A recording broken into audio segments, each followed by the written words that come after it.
We're Dave and Barbara Miller, missionaries of the Church of God to Latin America, and we're coming to you live from the International Airport in Lima, Peru. Sometimes it feels like we live in airports, but not this one. We're speaking to you from the balcony of our apartment in Cochabamba, Bolivia. When we arrived in Bolivia almost 35 years ago, Cochabamba was only 250,000 people. Now there's over 1 million. We now have 22 churches, and we really love the beautiful mountains that surround the valley in which we live.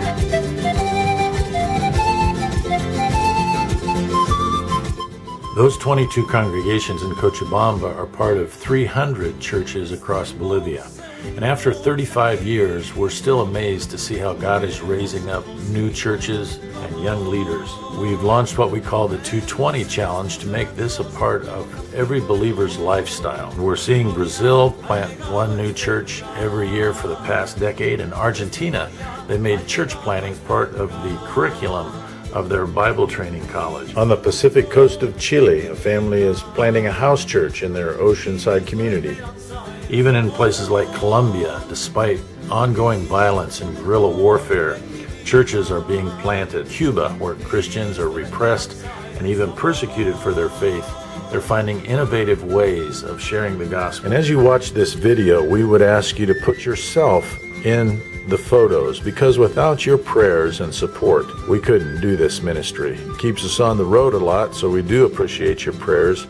We receive a steady stream of invitations to lead training events from leaders, young and old, who have a vision for discipling their nations for Jesus Christ. It's an honor to be part of what they're doing. Sometimes on these trips we get a chance to play. It's not all drudgery. We're forming strategic partnerships with organizations like Global Disciples, the Luzon Movement for World Evangelization, which has asked us to help form a network of church planters throughout Latin America. God continues to open doors of opportunity for us. Thanks to your continuing help, we can go through these doors with anticipation.